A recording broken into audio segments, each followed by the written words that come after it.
Hi, my name is Anastasia, and I'll be explaining the nature fix by Florence Williams. Florence Williams noticed she was feeling significantly more down when she moved from a more rural area to Washington, D.C. So she set off on a journey across the world to figure out why nature makes us happy. In her first stop, she learns about the forest healing walks, which are in Japan and Korea. And basically, people just sign up and they'll take a walk through the forest and they take tests to figure out what happens to your body. And it was discovered that just 15 minutes walking in a forest can increase your imagination, your productivity for a week, and your blood pressure drops. The smell of trees, which is produced by phytoncides, can increase your NK cells, which can fight cancer and tumors. And and the phytoncides reduce stress by 53% and blood pressure by 5 to 7%, and the drug can be antiviral and good for cancer. Our brains have adapted in modern life, but our noses are still a direct pathway to the brain. When we smell something really good, we get happy. On the other hand, if something smells really bad, like diesel or exhaust, there are studies that show that these smells can actually lower your lifespans and increase the risk of cardiovascular disease. Unsurprisingly, humans are more nervous on high-volume roads, and happiness depletes in more polluted areas. Some office-working adults claim that cell phones cause slouchy posture and deteriorating vision, which I also believe, because before I got my cell phone, I did not slouch, but now I slouch, and my vision deteriorated very quickly after I got a cell phone. So, yeah, that's my personal experience there. But basically, when humans were evolving, our hearing was very sensitive, I guess, because when you're out in the wild, you need to be able to listen to something just like that, and just you need to react. So nowadays, when we don't really need it, our sense of hearing and smell are deteriorating. But still, basically, even if there's a plane flying overhead and you can hear the sound down here and you're asleep, the sound can add stress to your body and it'll build up. And Alright, so I'm sorry if I repeat some stuff here. I uploaded the original video, then I realized I was watching it through, I'm like, this isn't long enough, and apparently it didn't record like 3/4 of my audio, so if this sounds rushed, I am sorry. Alright. So basically, the stress from hearing planes disturbing your sleep can really build up on your stress. And environmental noise over 50 decibels can cause a 20% increase in hypertension, and every extra decibel leads to a 14% rise in hypertension. Next, we're going to talk about fractals. So fractals are like these really aesthetically pleasing geometric shapes that can be found. They can be found in a few things, but it's mainly found in nature. Look up fractals on Google or something like that. They're really nice, and they're very pleasing to your brain. So when you see them, you get happy. And nature is full of these. Basically, it activates the ventrolateral cortex, of course, which deals with high-level visual processing, and the dorsolateral cortex, which deals with spatial long-term memory. Also, it deals with the parahippocampus, which regulates emotions and is very active when you're listening to music. So you know that feeling you get when you're listening to some good music?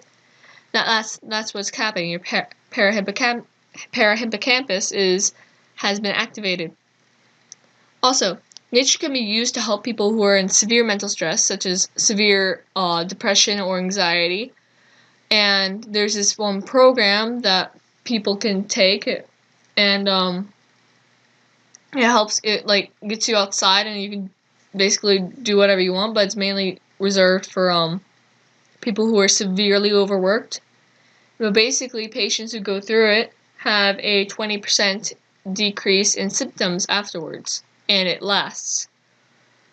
In Psychology Contemporary Perspectives, it states that 40% of a person's happiness are sent by intentional activities, such as taking a walk in the forest. And as I said earlier, 15 minutes can increase your imagination and your productivity.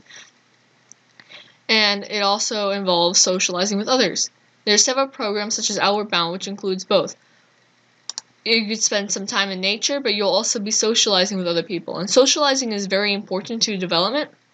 Like, there's a reason why you don't hear of, like, a ton of hermits.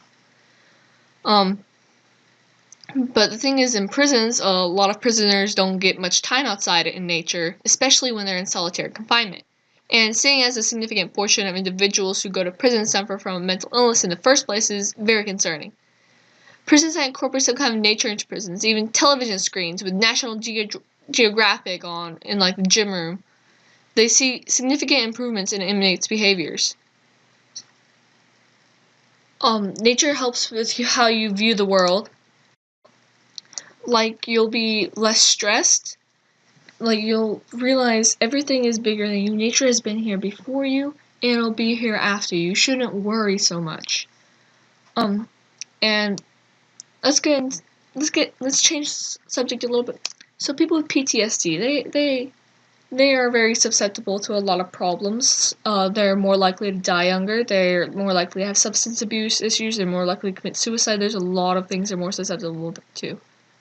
But there's different programs that allow veterans with PTSD to go experience nature with other veterans, and it helps them with their ability to socialize with other people. And it also, because nature, because it makes them happier, and it helps them with their symptoms of PTSD. And people with ADHD, they also benefit from being outside. Their brains want to explore more. They've got they can't keep their focus on anything. And basically, people who, the ones who get more outdoor time and like more hands-on learning, they pay attention in class and they learn more. And it's really rather fascinating. They can just they learn so much better when they have had time outside. And with the growing population, children are getting less than the recommended amount of exercise and outdoor time. Instead, they're being put in car seats and given tablets to play on. And it's been proven that social rather than academic skills tend to predict success. There have been several studies about this. And basically, preschoolers are growing in the need for medication, including antidepressants and ADHD medication, and high schoolers are having a growing rate of anxiety, depression, and girls to 11-14 have been growing. Their suicide rates have gone up by 200%. Basically, the moral of the story is everyone needs some kind of access to green space. The more, the better. This book really impacted me a bit because I don't really leave my bedroom a lot. I'm a teenager. I am 16, and I don't leave my bedroom a lot. But as I was reading this book, I'm like, okay, I should get outside more. So I go on walks more often than I used to, and I go upstairs so I can get that vitamin D, just go outside and sit on the porch. It's better than I would have thought. This was a pretty good book, I recommend it. You go find it if you, it's a good book. It should be in your library or something. And you can always order it online. It's pretty good. It's a good read. I recommend. Anyway, see ya.